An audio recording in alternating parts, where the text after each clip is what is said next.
Welcome to this week's America with an Accent. This is the second episode dedicated to college enrollment. More than 800 colleges and universities around the nation do not require or apply test optional policy.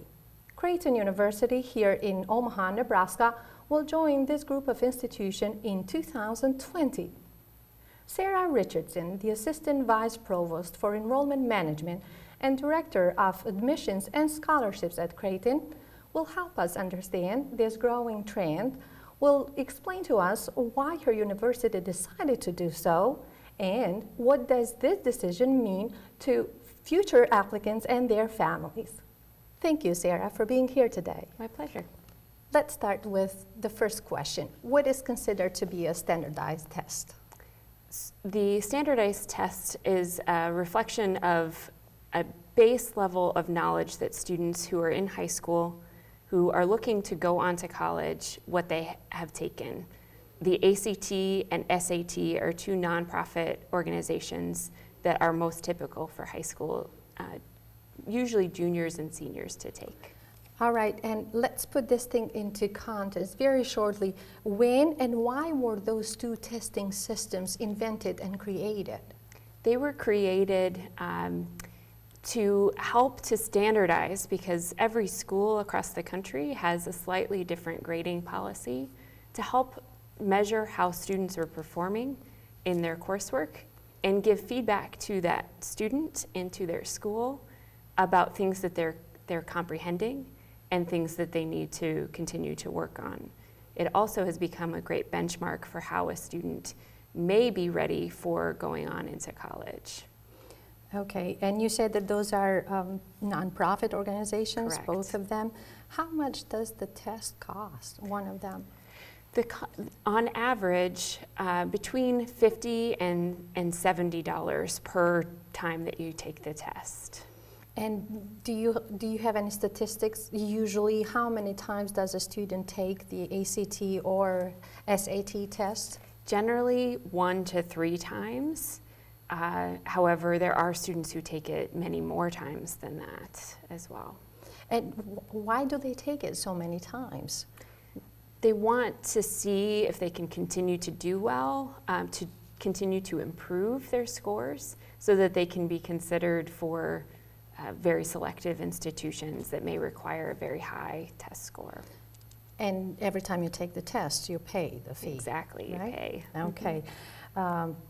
Very shortly, how do those two tests differ?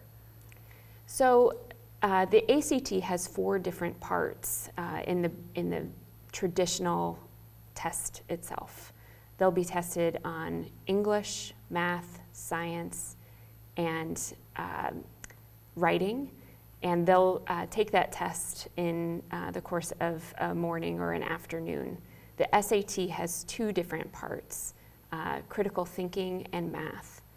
So slightly different tests, but really, again, trying to measure what has the student already learned and where are the areas that they still have the ability to improve. And when did Creighton start requiring the test scores as part of the application package? From the beginning, Creighton University has required ACT or SAT since as far back as we measure those admissions policies. Yeah, I read that the SAT is almost 100 years old as a test, as right. an experience in 1926. Is that right? And then in Yes. the late 50s, Yes. a professor from University of Iowa came up with ACT, right? Yes. So, okay. Now, as I mentioned, it has been 90 years. The tradition of taking the test has been going on for like 90 years. But was there any benefit from having this system in place at all? Absolutely. Or still, is there any yes, benefit? I absolutely think so. As a measure in and of itself of helping a student to recognize what they have learned, where they may struggle and may need to have additional work, it's a great resource for students to be able to measure in many cases what they have learned and whether or not they're prepared to go on to college. And then why is your institution and other institutions considering not to, or decided not to make this mandatory, or the test scores mandatory? I would tell you that though the ACT and SAT are helpful and predictive for some students about their readiness for college, it's not the case for all students. There are many students, as you said, who take the test multiple times in order to continue to improve. There are some students who have no preparation at all when they go in to take the exam, and it's not the best indicator of their success.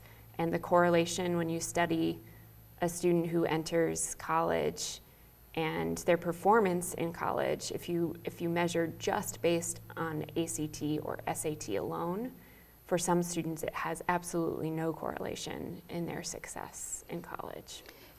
And I read that this is one of the reasons. Is there any other reasons why the universities are kind of walking away from this tradition? I read somewhere a relationship between low-income families being able to afford to pay the test and not being admitted to a university because of that. Yeah, that's a piece of it.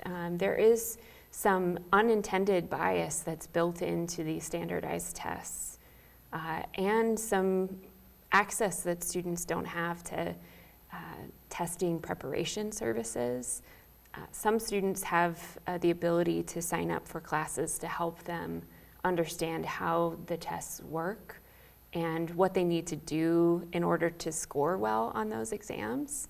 For students who come from low socioeconomic backgrounds, that's not the case.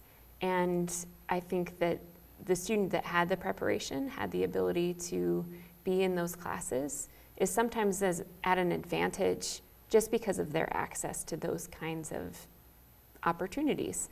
Students who don't have that are walking into a test blind of what's going to be asked and how that pressure will feel to them when they get into that situation.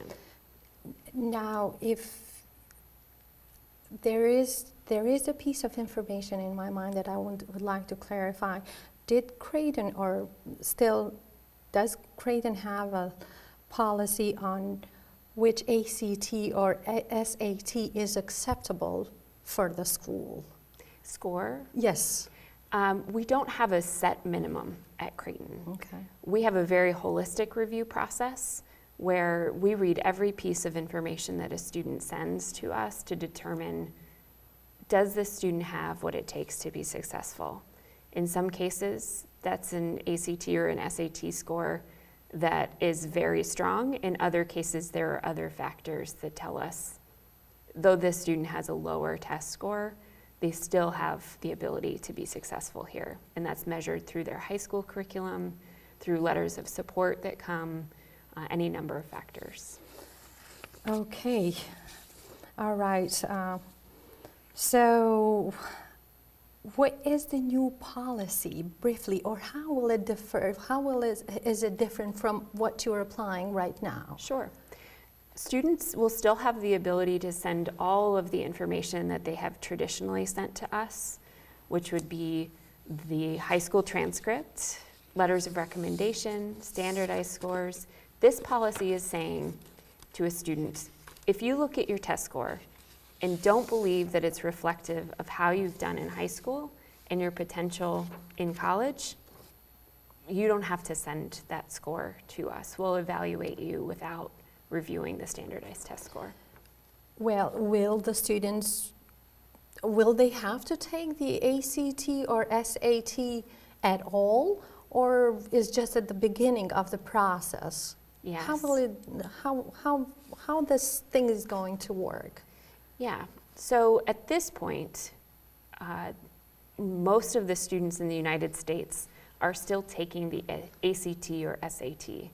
A lot of times, like in Nebraska, there's a state mandated ACT or SAT exam. So all students have access to it in their high schools for free, and removing the cost barrier of signing up for the exam. Our policy does require students, when they choose to enroll at Creighton, to send their standardized test score, so that we can test whether or not we're really setting students up for success in this new policy. In this new policy. And when does the new policy goes into effect? When we start reviewing applicants who will start in the fall of 2020, so the school year that begins 2020, 2021. So when students start applying in August of this year for the coming fall is when the policy will be in effect. Okay, so Sarah, if we can summarize it, you will not require the test at the beginning of the process, but if you say yes to an applicant and the applicant chooses to enroll, that student will still have to take the ACT. Correct. Right, or provide the score. Correct. The test score. Okay. Does this rule apply to all students? Will there be any exception from the rule? Yes, there will be exception to the rule for students who are entering into the College of Nursing. Because that is a direct entry program and that college has more applicants applying to that program, we still need to have that because it's very useful in setting up their advising schedule and their curriculum. At this point in time, we're still requiring it for nursing students. Okay. Now, I wanted to make things simpler for parents like me, and I have here, and you have that document too, is the college application review, and this is the list of requirements for a student who desires to attend your university. Now, how will this list be different next year? This list will actually remain the same. However, when we look at the second item on the list, performance on the ACT or SAT, here that will be optional. We will begin to review more heavily the other factors on this list, including letters of recommendation become very important, personal statement, essay questions, those kinds of things are critical to our review process if a student chooses not to submit the test score. And again, if the student chooses to enroll, they will still have to provide. Correct. And what if when they provide those test scores is not acceptable, what is going to happen? I mean, the worst case scenario. Right. There is no situation where we feel a test score will not be acceptable. It may mean that they have additional coursework that they need to take in order to ensure that they have the base level support to be successful at Creighton. Okay, so it's more for you than it is for the student. Correct. Is that right? Okay. Now, to make it even more simpler, Yes. we have two student case applications. So we have student B and we have student F. I'm showing to the camera, but I'm sure that we're going to be having that on the screen. So let's see the student B, and I would like to compare and I would like to understand how your decision will change, if it will change next year because of the new policy. Can we go over it? So we have student B. The ACT is 25. GPA is 2.52. High school quality slightly below average. And the major education, you did not accept this application. The student is not enrolled. How will it be different next year? Yes, well, this is a great example of how our process is already very holistic in what we're reviewing and what we're using as indicators of success. The student has a solid ACT score that would suggest that they are able to perform well in college. They have that ability within them. Their GPA, their high school record, demonstrated to us that though they have the cognitive ability, they haven't developed a maturity that's a readiness for college. So in this case, we denied this student admission because we saw in that 4 years worth of work, they had not applied themselves and shown that they were ready to take on the level of work that Creighton expects of students, whereas the ACT was not a good indicator for us in this particular case. And student F, the ACT is 21. GPA is 3.23, comes from a very well above average school, and you said yes. So we go back to that argument that ACT doesn't... Not necessarily the best predictor in this case. The student has demonstrated, and again, not that you see it here, but if you look at the student's transcript, you see they've taken challenging coursework at a very good school, where students have typically come to Creighton and performed very well. We're showing that their 4 years worth of work is much more indicative of their ability to do well in college than what is a national average score on the ACT at a 21. So these two students, it is neither an advantage or a disadvantage necessarily to send their scores. They wouldn't be penalized in the process for not having sent the score. Student B, you could make the argument that it's in their best interest to send us that score. Yeah. It tells us more about their ability than the GPA alone.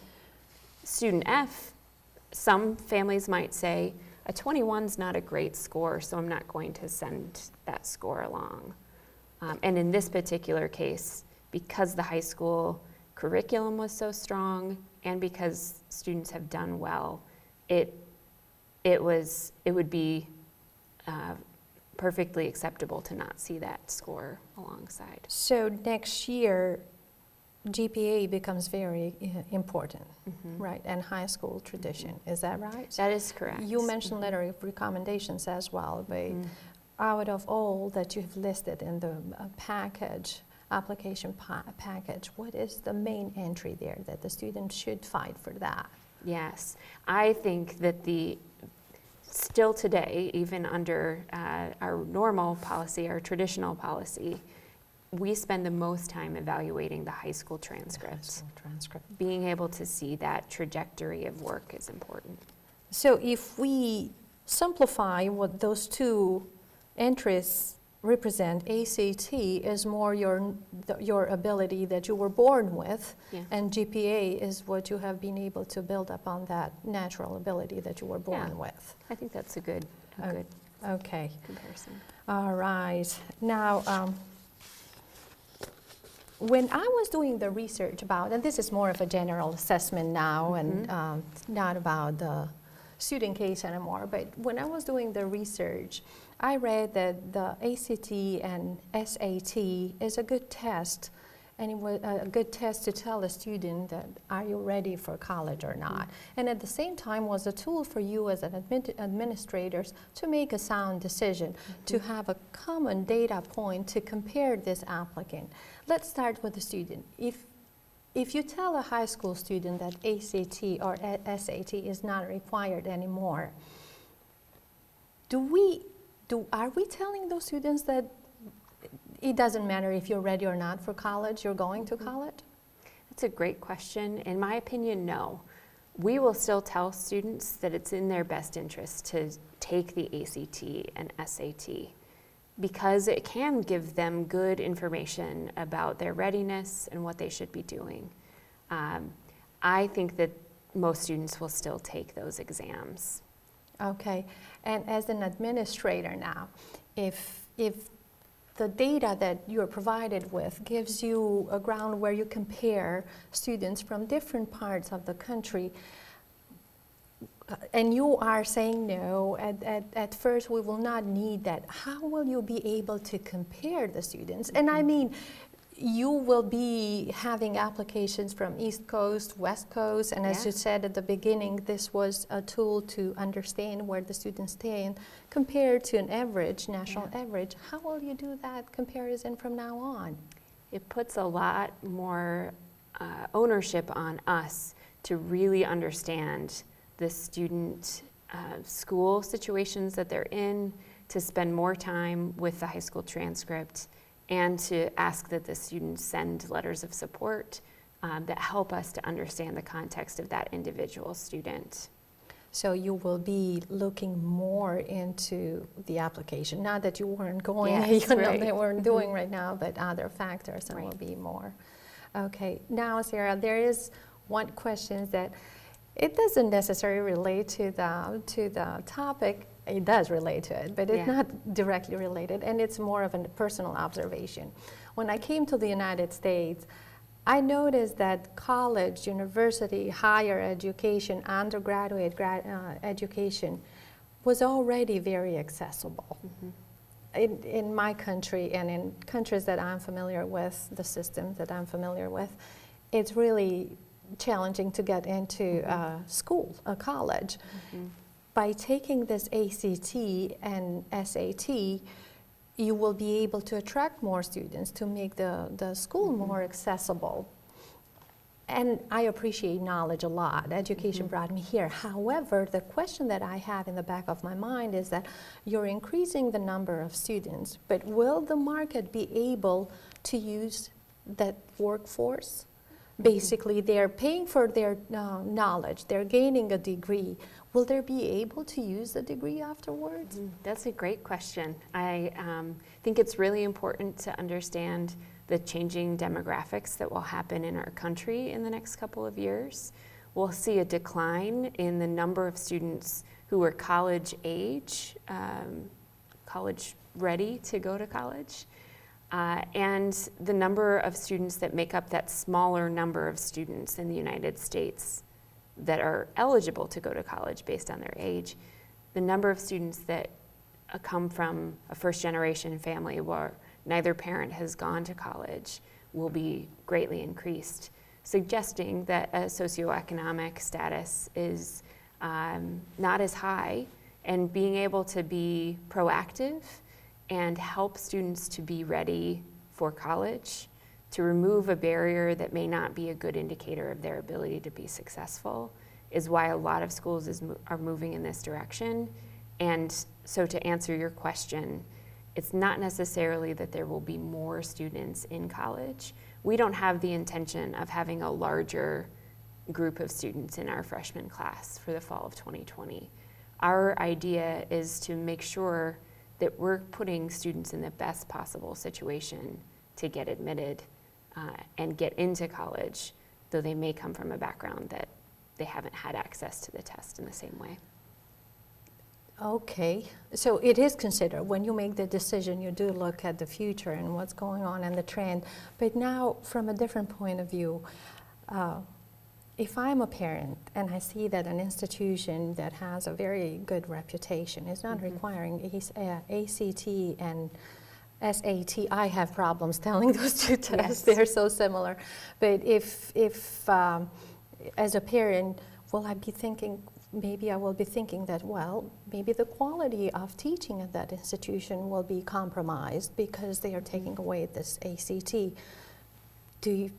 Is this a real concern? Is there something that you have considered that it may impact enrollment? I think that's a common fear of families, that they don't want for the rigor of the academy to suffer under a policy change. I think that's a perfectly natural question or concern to have. It will, in my opinion, we're not going to lower our standards. This is not a reflection of a lower standard. It is a reflection of a changed viewpoint. If you look at our data and compare how a student performs when they get to college, ACT or SAT is not the most predictive of success. Therefore, I do not see this policy changing the kind of rigor that we have in our institution, or we wouldn't be moving in this direction. Okay. Well, thank you, Sarah, for being here today. And this was America with an Accent for this week. I hope to see you again here on KPAO next week or online at newamericansmedia.com, our Facebook page, or our NAM YouTube channel. I am Enkela Bebio.